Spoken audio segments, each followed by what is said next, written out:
శ్రీ విష్ణు రూపాయ నమశివాయ. గతంలో టీవీలో ఒక అడ్వర్టైజ్మెంట్ వచ్చేది. ఏమిటంటే ఎవరైనా వాళ్ళ ఇంట్లో బాత్రూంలోనో ఇక్కడ పళ్ళు తోముకుంటుంటే సడన్‌గా రూఫ్ పగలగొట్టుకొని వచ్చి, "మీ టూత్‌పేస్ట్‌లో ఉప్పు ఉందా?" అని అడిగేవారు. అంతేనా? అలాగే ఈ మధ్య మన సనాతన ధర్మానికి సంబంధించిన ఏ పండుగ వచ్చినా సరే, "మీ పండుగలో సైన్స్ ఉందా?" అని అడిగే మేధావులు తయారయ్యారు. దురదృష్టం ఏమిటి అంటే ఆ మేధావుల్లో చాలామంది హిందూ మతానికి చెందిన వాళ్ళే. తద్దినం పెట్టాలి అంటే పెద్దవాళ్ళకి, "మీ తద్దినంలో సైన్స్ ఉందా? ఎందుకు పెట్టాలి? వాళ్ళకి చేరుతుందా?" అని అడిగే మేధావులు, హాలోవీన్ డే వచ్చిందనుకోండి, దెయ్యాల బట్టలేసుకొని ఎందుకు తిరగాలి?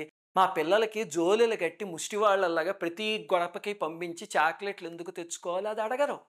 దానికి మాత్రం పిల్లల్ని బాబోయ్! వాళ్ళ జీవితంలో ఏం కోల్పోతారో అన్నట్టు దిక్కుమాలిన దరిద్రపు దెయ్యాల వేషాలు వేయించి అన్ని గుమ్మాలకి పంపిస్తారు. ఈ హాలోవీన్ డే ఇంకొక దేశంలో తద్దినం లాంటిదే. అయినా సరే మనం చేసేసుకుంటాం. ఎందుకంటే వేరే దేశానికి సంబంధించింది. మన దేశానికి, మన సాంప్రదాయానికి సంబంధించిందైతే what is the science in this? అంతేనా? అదే మన దౌర్భాగ్యం. ఒక తరం తరం మొత్తం ఇలా నిర్వీర్యం అయిపోయింది. చెట్టుకెందుకు పూజ చేయాలి? పాము పుట్టకెందుకు పూజ చేయాలి? ఇలాంటి దిక్కుమాలినవన్నీ what is the science in this అని అడగడం మొదలుపెట్టారు. ప్రశ్నిస్తే తప్పు లేదు. కానీ తెలుసుకున్నాక పాటించటం అవసరం. అంతేకాని ఊరికే అలా ప్రశ్నిస్తూ పనికిమాలిన చొప్పదండు ప్రశ్నలు ఎన్ని సంవత్సరాలు అడుగుతారు అలాగా. గుర్తుపెట్టుకోండి, మన పిల్లలకి స్కూలు చదువు మాత్రమే సంస్కృతి ఇవ్వాలి అంటే అది మన ఇంట్లోనే ఇవ్వాలంతే. మన పండుగల్లో ఏ సైన్స్ ఉంది అనేది మన పిల్లలకి చెప్పగలిగామనుకోండి, తరువాత తరమైనా బలంగా తయారవుతుంది. స్కూల్లో ఎవరో స్నేహితుడో, టీచరో అడిగితే వాళ్ళు నిలబడి సమాధానం చెప్పేలాగా తయారవుతారు. అందుకని కార్తీక మాసంలోనే ఇప్పుడు రాబోయే పండుగల్లో ఉన్న సైన్స్ ఏమిటి, సామాజిక స్పృహ ఏమిటి, పర్సనాలిటీ డెవలప్మెంట్ ఏమిటి, అవన్నీ ఇప్పుడు చెప్పుకుందాం. ఎందుకంటే మన వీడియోల్లో సామాన్యంగా ఈ పండుగల్లో ఉన్న ఆధ్యాత్మిక రహస్యాలు చెప్పుకుంటాం. వాటితో పాటు మన పండుగల్లో ఈ మిగతా 3 కూడా ఉంటాయి. అవి ఏమిటి అనేది ఇప్పుడు చెప్పుకుందాం. మొట్టమొదటిది ఏమిటంటే కార్తీక మాసం అనగానే దీపాలు. ఎక్కడ చూసినా దీపాలు, ప్రతిరోజు దీపాలు. దీపావళి నుంచి మొదలవుతాయి దీపాలు, అంతే కదా!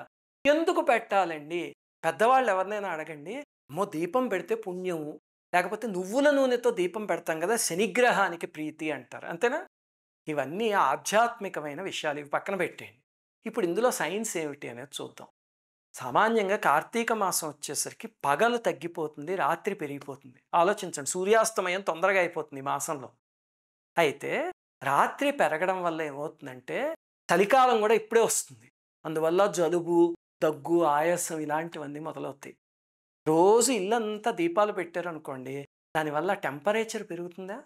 అది ఆరోగ్యానికి మంచిది. చూడండి, ఈ ఊరికే పుణ్యం, పాపం అని కనిపించే దాంట్లో అంత సైన్స్ ఉంటుంది.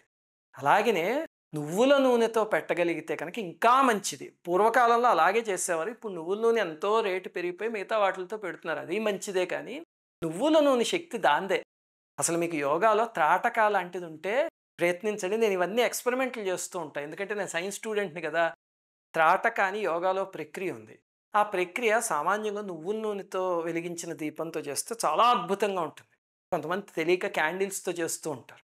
నేను నువ్వుల నూనె దీపంతో ఒకసారి, క్యాండిల్‌తో ఒకసారి, కిరోసిన్ దీపంతో ఒకసారి ప్రయత్నించా. ఎంత డిఫరెన్సో అసలు. ఆ కిరోసిన్ దానికి కళ్ళంతా ఇరిటేట్ అయిపోతే, నువ్వుల నూనె దానికి ఎంత హాయిగా ఉన్నాయో. అంటే మన ఋషులు చెప్పినవన్నీ మనం కూడా ఎక్స్‌పెరిమెంట్ చేసి ప్రూవ్ చేసుకోవచ్చు. అంత మంచిది దీపం అంటే. అది ఇందులో ఉన్న సైన్స్. ఇప్పుడు పర్సనాలిటీ డెవలప్‌మెంట్ చూస్తే మీరు దీపాలు పెట్టేటప్పుడు మన పెద్దలు ఒక మాట చెప్పారు. కీటాః పతంగా మశకాశ్చ వృక్షాః అని ఒక శ్లోకం చదవమన్నారు ప్రతిరోజు. ఆ శ్లోకానికి అర్థం ఏమిటి అంటే, ఈ చుట్టుపక్కల దీపాల వల్ల ఎన్నో కీటకాలు చనిపోతూ ఉంటాయి. అలాగనే ఎన్నో చిన్న చిన్న పురుగులు ఇలాంటివి చనిపోతూ ఉంటాయి. భగవంతుడా వాటిలన్నిటికీ అభ్యున్నతిని కలిగించి కుదిరితే మోక్షం ఇచ్చే స్వామి అని వేడుకుంటున్నారు. ఎంత గొప్ప ఆలోచనది. మామూలుగా వీధి దీపాల దగ్గర కొన్ని వేల పురుగులు చనిపోతే చీపురు కట్ట పెట్టి ఊడ్చేస్తారు. ఇంట్లో ఒక తేనె పట్టు పెడితే దానికి అవేవో కెమికల్స్ ఉన్నాయి. వేసి వాటిలన్నిటిని చంపేసి ఊడ్చి పాడేస్తారు. మనకు కనీసం అయ్యో! చచ్చిపోయాయి అనిపించదు. నాకు ఇక్కడ మా ఇంటి దగ్గర ఒక ఆయన ఉన్నాడు. ఆయన ఏం చేస్తాడు, ప్రతిరోజు సాయంత్రం 6, 6:30 అయ్యేసరికి దోమల బ్యాట్ ఒకటి ఉంటుంది. అది పుచ్చుకొని రోడ్డు మీదకొస్తాడు. రోడ్డు మీద బోలెడు దోమలు ఉంటాయి కదా! ఆ బ్యాట్లు ఎక్కడ ఉపయోగించాలో ఉపయోగిస్తే ఇంట్లో ఉపయోగించాలి. వాళ్ళ ఇంట్లోకి దోమొస్తే రోడ్డు మీదకొచ్చి ఒక అరగంట పాటు అదేదో పెద్ద దేశాన్ని ఉద్ధరించే కార్యక్రమంలాగా ఆ బ్యాట్ పెట్టి ఆ రోడ్డంతా తిరిగి కొన్ని వేల దోమలు అక్కడ ఉన్నవన్నీ చచ్చిపోతాయి. పట పట పట పట పట అంటుంది. అంతా అయిపోయాక హాయిగా ఒకటి సాధించాను అన్న తృప్తితో ఇంట్లోకెళ్ళిపోతాడు. అలాంటి దిక్కుమాలిన బుద్ధులు రాకండానే ఇది పెట్టారు. చూడండి శ్లోకం చదువుతూ దాని అర్థం తెలుసుకొని చదివితే వృక్షాలకి, కీటకాలకి, ఎగిరే పక్షులకి, దోమలకి, అలాగే నీళ్లల్లో ఉన్న వాటికి వాటన్నిటికీ కూడా ఈ దీపాన్ని చూస్తే చాలు అభ్యున్నతిని ప్రసాదించు భగవంతుడా అని కోరుకోవడం. అలా కోరుకున్నవాడు ఇలా దోమల బ్యాట్ తీసుకొచ్చి చేయగలడా దిక్కుమాలిన పని? చూడండి అది పర్సనాలిటీ డెవలప్‌మెంట్ మన పండుగ నేర్పించేది. ఇవి చెప్పండి పిల్లలకి. చెప్తే మన పండుగల గొప్పతనం ఏమిటో తెలుస్తుంది. ఇంకా తరువాతది కార్తీక మాసం అనగానే అందరికీ గుర్తొచ్చేది భగినీ హస్తభోజనం. అంటే అక్క చేతో, చెల్లెల చేతో వండించుకుని తిని, వాళ్ళకి బట్టలు పెట్టి, వాళ్ళ చేత హారతి ఇప్పించుకుని రావడం. చేస్తే ఏమొస్తుంది? అంటే ఆయుష్షు పెరుగుతుంది ఇతనికి, సౌభాగ్యం పెరుగుతుంది ఆ అమ్మాయికి. ఇది శాస్త్రంలో చెప్పారు. అంటే అంతేనా అండి? ఈ పుణ్యాలు, సౌభాగ్యాలు, శక్తులన్నీ పక్కన పెట్టండి. ఒక్కసారి ఆలోచించండి. ఇది చేయడం వల్ల కనీసం సంవత్సరానికి ఒకసారి ఇప్పుడు రాఖీ పండుగప్పుడు అప్పుడైనా అన్నాదమ్ముళ్ళు, అక్క చెల్లెళ్ళు కలుస్తారా? ఇప్పుడు దిక్కుమాలిన సంస్కృతి ఎంత ఘోరంగా తయారైందంటే తోబుట్టువులు మాట్లాడుకోవాలి అంటే ఆస్తులకి సంబంధించిన విషయాలు వస్తాయి తప్ప ఫోన్లు ఉండవు. చివరికి ఆస్తుల కోసం కోర్టులకు ఎక్కి ఆ కోర్టులో ఒకడికొకడు మొహం చూసుకుని మాట్లాడుకోవడమే తప్ప సంవత్సరానికి ఒక రోజైనా పెద్దవాళ్ళు చిన్నవాళ్ళకి ఫోన్ చేయడము, ఆశీర్వదించడమో ఏం ఉండదు. ఎంతసేపు ఏమిటంటే కక్షలు, కార్పణ్యాలు దరిద్రంగా తయారైంది. అలాంటిది ఈ ఆచారం వల్ల ఎంత గొప్ప పర్సనాలిటీ డెవలప్మెంట్ ఉందో చూడండి.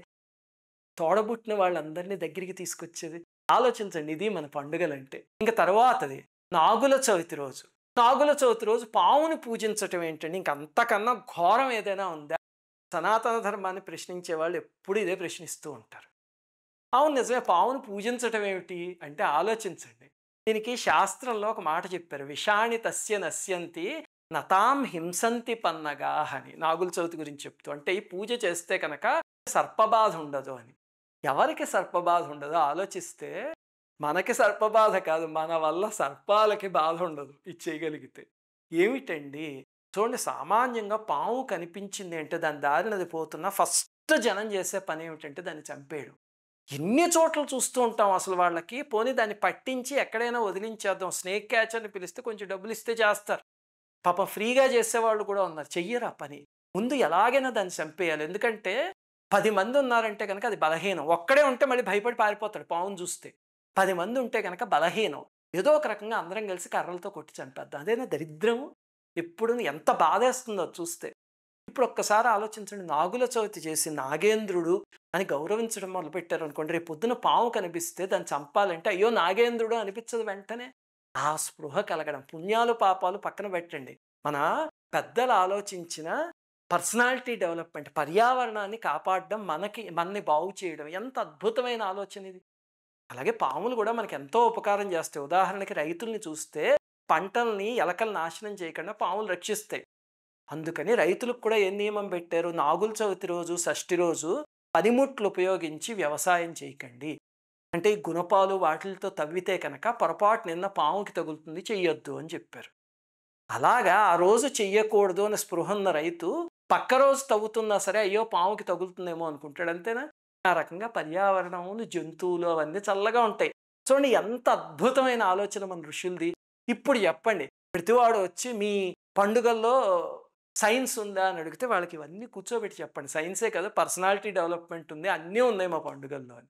అలాగే చూడండి, నాగుల చవితి సమయంలో బెల్లంతో చిమ్మిలి తయారు చేస్తారు. చిమ్మిల్లో ఏం కలుపుతారు? నువ్వులు. నేను ఇందాక మొట్టమొదటి చెప్పాను కదా మీకు, ఇప్పుడు చలి పెరుగుతుంది, దానివల్ల ఆరోగ్యం పాడవుతుంది అని. ఆ సమయంలో నువ్వులు తింటే చాలా మంచిది ఆరోగ్యానికి. అందుకని చక్కగా చేయిస్తున్నారు. దాన్ని ఏం చేస్తారు? నాగేంద్రుడికి ఇష్టమైన ప్రసాదం అన్నారు. మీరు తీసుకొచ్చి పాము దగ్గర పెట్టండి ఆ నువ్వులు, అది ఎప్పుడు తినదు చిమ్మిలి. కానీ నాగేంద్రుడికి నివేదన చేసి మనం తింటాం. అలాగే అసలు పాలు పోయడం ఏమిటి, దాని సైన్స్ ఏమిటి అంటే మీకు గతంలో ఒక వీడియోలో నేను డీటెయిల్డ్గా చెప్పాను, ఒక సాఫ్ట్వేర్ ఎగ్జాంపుల్ ఇస్తూ. కుదిరితే ఆ వీడియో చూడండి, అప్పుడు అర్థమవుతుంది. ఇంకా తరువాతది ఏమిటంటే కార్తీక వన భోజనం. అదెందుకండి అంటే అష్టమి రోజు భోజనం చేస్తే పుణ్యం వస్తుందిట. పక్కన పెట్టండి పుణ్యాలన్నీ, ఇవి మనం పూజలు చేసుకునేటప్పుడు ఎలాగో ఆలోచిస్తాం. కనీసం అందులో ఉన్న సైన్స్ ఏంటి, పర్సనాలిటీ డెవలప్మెంట్ ఏమిటి అనేది చూడండి. ఏసీలో పొద్దునుంచి రాత్రి దాకా ఉంటాం అంతే. ఇంకా సాఫ్ట్వేర్ వాళ్ళం అయితే పొద్దునుంచి రాత్రి దాకా మన జీవితం అంతా ఏసీ చుట్టే. అలాంటిది ఒక్కసారి ఆ ఏసీలు అవన్నీ వదిలేసి ఒక రోజు మొత్తం బయటకొచ్చి పర్యావరణంలో గడపగలిగితే ఎంత హాయిగా ఉంటుంది. అలాగనే కార్తీక వనభోజనం అంటే స్నేహితుల్ని, బంధువుల్ని అందరినీ తీసుకొస్తామా? ఆ మర్చిపోయిన స్నేహాలన్నీ మళ్ళీ ఒక్కసారి పైకి రావు. సంవత్సరం పాటు కలవలేం మనం. ఎందుకంటే ఎవడి పనులు వాడికి ఉంటాయి ప్రతిరోజును. ఆ రకంగా అయినా అందరిని తీసుకొచ్చి ఒక చోటకి కలవగలిగితే ఎంత అద్భుతం అది. ఇప్పుడు చెప్పండి, కార్తీక వనభోజనం అంటే పుణ్యమా? లేకపోతే పర్సనాలిటీ డెవలప్‌మెంటా? ఇది మన పండగల్లో ఉన్న గొప్పతనం. ఇంక తర్వాత చూడండి, ద్వాదశి వస్తే ఉసిరి చెట్టుని, తులసి చెట్టుని తీసుకొచ్చి పూజిస్తారు.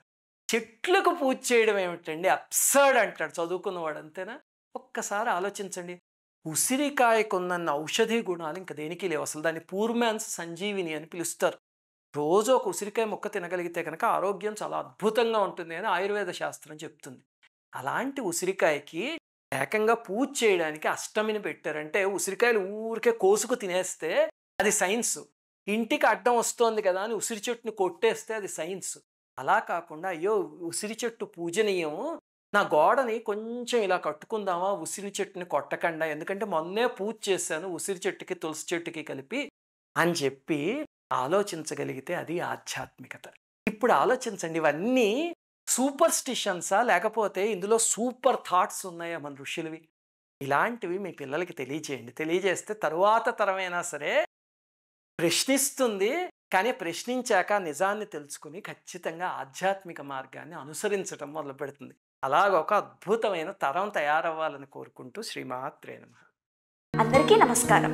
మన ఆధ్యాత్మిక వీడియోల్ని 3 ఛానల్స్గా విభజించాం. 3 ఛానల్స్కి సబ్స్క్రైబ్ చేసుకొని పక్కనే ఉన్న బెల్ ఐకాన్ని క్లిక్ చేయండి.